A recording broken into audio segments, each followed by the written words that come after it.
Un homme extrêmement difficile à cerner. Je vous connais parfaitement. Quelque chose d'autre vous ennuie.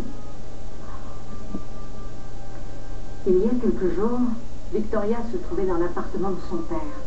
Et elle a découvert par hasard un solitaire dans la poche de son manteau. Je vois. D'ailleurs, c'est ce même soir qu'il m'avait invité à dîner, voyez-vous. C'était très romantique. Il avait entièrement recréé le salon privé des colonnades dans son appartement. Enfin bref, du pur Victor Newman. En y réfléchissant bien, c'était la soirée idéale pour qu'il fasse sa demande. Mais il ne l'a pas faite. Pas du tout, non. Il n'y a pas fait la moindre allusion.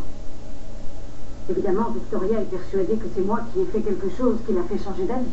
Ah oui, comme quoi? Elle dit que ça a certainement à voir avec le fait que je travaille chez Jabot. D'après elle, c'est un point de discorde entre nous. Son père ne peut pas faire fi de ce détail.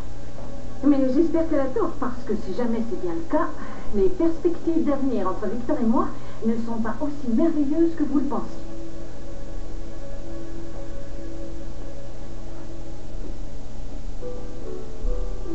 Désolé, mais je ne vois absolument pas dans quelle mesure je pourrais influencer ta démarche judiciaire.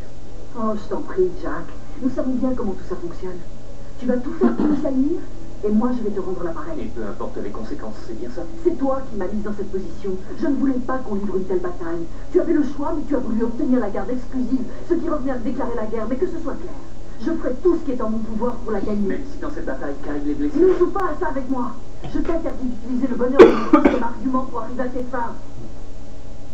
Si jamais tu te décides enfin à faire des compromis, nous pourrons discuter. Mais si ça n'est pas le cas... Suffit, c'est complètement ridicule. Si tu étais moins borné et plus raisonnable, tu m'écouterais. Alors vas-y, je t'écoute. Parle-moi des soi-disant compromis qui pourraient tout changer.